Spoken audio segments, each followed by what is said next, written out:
హరి ఓం. ఓం నమో నారాయణాయ నమః. యోగాభిమానులకు, యోగ ఆసక్తి ఉన్నటువంటి వారందరికీ కూడా నా యొక్క హృదయపూర్వక నమస్సుమాంజలి. 39వ సూత్రం పతంజలి మహర్షి గారు యథాభిమత జ్ఞానద్వా యథాభిమత ధ్యానద్వా.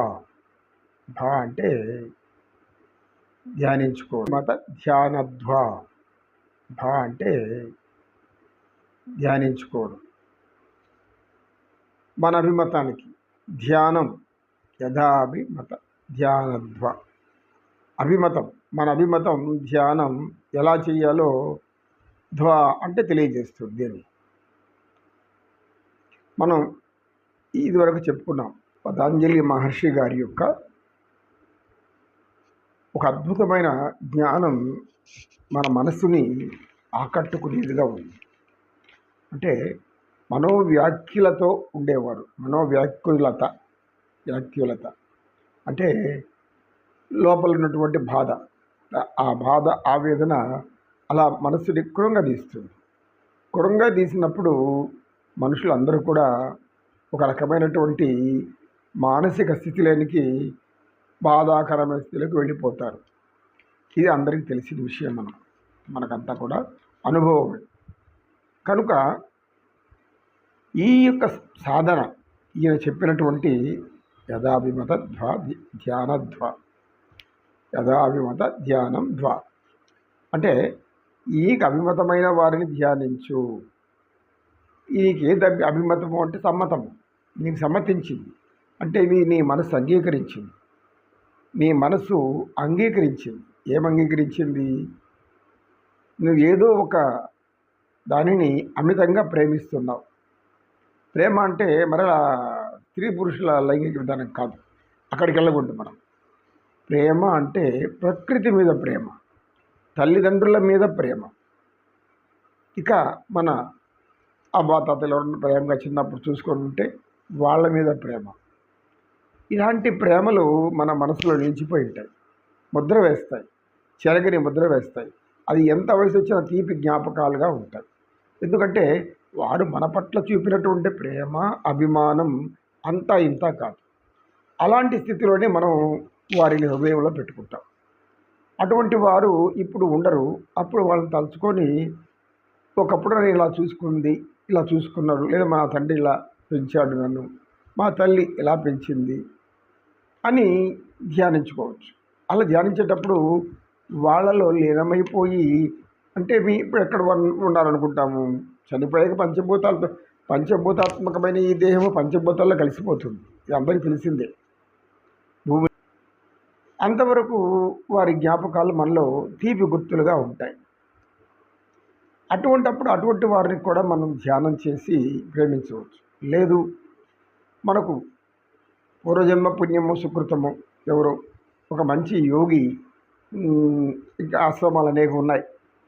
ఇక్కడ ఏర్పేట దగ్గర మలయాళ స్వామి ఆశ్రమం, శ్రీకాళహస్తిలో విద్యాప్రకాశానంద స్వామి ఆశ్రమం, ఇక అనేక ఉంది. శారద విద్యాప్రకాశానంద స్వామి, మరి చిన్మయానంద మిషన్ సంబంధించినటువంటి వాళ్ళు, వీళ్ళందరూ కూడా మనకు జ్ఞానం బోధించిన వాళ్ళే, జ్ఞానదాతలు. ఈ జ్ఞానదాతలను కూడా మనం ధ్యానం చేస్తే అలాంటి జ్ఞానం మనకు వస్తుంది. అంటే మన యొక్క ధ్యానం వారి మీదకి వెళ్తే వారిలో ఏమి ఉందో అవన్నీ మనకు కూడా వచ్చి చేరుతాయి. అంటే వారిలో ఎలాంటి జ్ఞానం ఉందో మనలో చేరుతుంది. అంటే మన ధారణ శక్తి, అది ఏకాగ్రత, అంత ఏకాగ్రత మనం చూపెట్టాలి. అందుకే అంటారు ఆయన, వివేకానంద స్వామి అంటాడు, మీరు యువకులారా, యువతులారా, మీరెవరు కూడా మిమ్మల్ని మీరు తక్కువ అంచనా వేసుకోమాకండి. మీరు సింహ సమానులు. సింహం, మన భారతీయులు అంటేనే సింహం. ఎప్పటి నుంచో మనకు 4 సింహాలు గుర్తుంది, అశోకుడి కాలం నుంచి. సింహం లాంటి వాళ్ళు, ఆడవాళ్ళు సింహం లాంటి వాళ్ళు. అలా మీ మనసును ఊహించుకోండి. లేదు, మీకు ధైర్యం రాలేదా, మీరు ఇంకా భయం పోలేదా, సింహాన్ని ధ్యానం చేయండి. సింహం యొక్క హృదయం మీద మీరు ధారణ చేయండి, ధ్యానం చేయండి. సింహం ఎలా ఏనుగుని చూసినప్పుడు మదించిన పెద్ద ఏనుగు అంటే అందరికీ భయమే. అసలు పులులు అవి కూడా పారిపోతాయి, కానీ సింహం మాత్రం పారిపోదు. అది నిలబడి చూస్తుంది. ఏనుగు దానికి కూడా భయంకరమైన బలం ఉంది కదా. అయితే ఎక్కడ కొట్టాల ఏనుగుని అనేది సింహానికి బాగా తెలుసు. కుంభస్థలం మీద కొడితే అక్కడ ఉన్నటువంటి మెదడు చిరిగిపోవడం వల్ల అక్కడ ఉన్నటువంటి ఆ యొక్క అద్భుతమైన ఆ పదార్థాన్ని తినేస్తుంది సింహం. అంటే దానికి అంత రుచి తెలుసు అనమాట. మహాబలవంతమైన ఏనుగుని కూడా కుంభస్థలాన్ని చీల్చాలనుకుంటుంది సింహం, కానీ దాని కాలు దాని గోరు కొరుక్కొని తినాలనుకోదు. అంటే మీరంతా సింహాలాగా భావించండి అని చెప్పేది. ఇలా సింహాన్ని ధారణ చేశామనుకోండి, సింహం లాంటి ధైర్యం వల్ల ప్రవేశిస్తుంది అని చెప్తున్నారు వివేకానంద స్వామి. ఇలాగా లేదు, అల్లూరి సీతారామరాజు ఆయన మహాత్యాగం చేశారు, ప్రాణత్యాగం చేశారు. మన్యం వాళ్ళ కోసం, ఆటవికుల కోసం, వాళ్ళకి న్యాయం కోసం పోరాడాడు, ప్రాణాలు వదులుకున్నాడు. ఏమాత్రం కాలుస్తా అంటే కాల్చేయి అన్నాడు.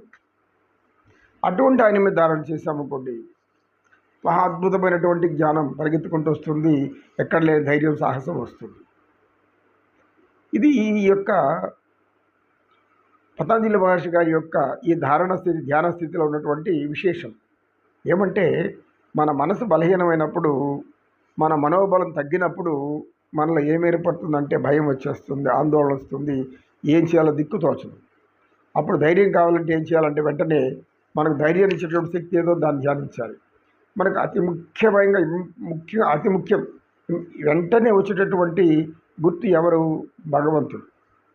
భగవంతుడే కదా మనం ప్రార్థిస్తాం. ఏ కష్టం వచ్చినా అయ్యా అయ్యా, అది సుఖం వచ్చింది అనుకో, ఉందిలే స్వామి నీది మామూలే చేసుకుని అప్పుడు మర్చిపోతారు. సుఖం వచ్చిందనుకోండి, బాగా సంతోషం బాగా అంతా ఉంటే దేవుణ్ణి పెద్దగా పట్టించుకునేది ఏం లేదు.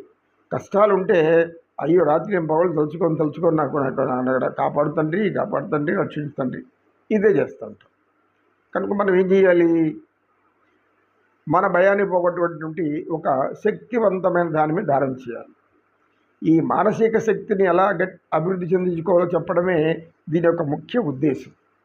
మన మనస్సు బాధలో లేదా ఆవేశంలో లేదా బలహీనంగా మారిపోయి మతి స్థిమితం లేకుండా పోయే స్థితిలో బాగా ఒత్తిడి పెరిగి మనో పరిస్థితి చాలా కష్టమైనప్పుడు, ఇలాంటి సమయాల్లో మనం అట్లాగే ఉండిపోయామనుకోండి, మనకు మనసు ఇంకా క్షీణించిపోతుంది, ఇంకా అనేక రకాలైనటువంటి ఒత్తిళ్లకు లోనైపోయి చాలా బలహీనపడిపోతుంది మనసు. అందుకని మనసుని గట్టిపరచడానికే ఈ యొక్క పతంజలి మహర్షి గారు ఇలాంటి ధ్యానాన్ని చెప్తున్నారు. ఇది మనం గ్రహించాలి. యథాభిమత జ్ఞానధ్వ అంటే, యథాభిమతం అంటే నీకు ఎవరు నిన్ను రక్షిస్తారు, ఎవరు నిన్ను కాపాడుతారు, ఆ ధైర్యం నీళ్ళు లేదా ఉంది. ఆ ఎవరు పిలువు, లోపల పిలుచుకో, నీ హృదయంలో ప్రవేశపెట్టుకో, లోపల కూర్చో, ఒక అరగంట, 3/4 గంట, 1 గంట సేపు ఆ ధ్యానంలో ఉండిపో, లీనమైపో. నీకు భయం ఎట్లా పోతుందో ఎక్కడికి పోతుందో తెలియదు, నీలో ఉండే మానసిక క్షీణత ఎక్కడికి పోతుందో తెలియదు, నీలో ఉండే బుద్ధి మానస్యం ఎక్కడికి పోతుందో తెలియదు. నీవు లోపల భయపడుతూ చేస్తున్న కార్యక్రమాలన్నీ కూడా వాటికి పారిపోతాయి పరిగెత్తి. నేను భయపెట్టే ఆలోచనలు దగ్గరికి రావు అని అంటారు స్వామి వివేకానంద. ఏం కాదండి, స్వామి వివేకానంద. ఓం నమో నారాయణాయ నమః. అందరికీ నా హృదయపూర్వక నమస్సుమాంజలి.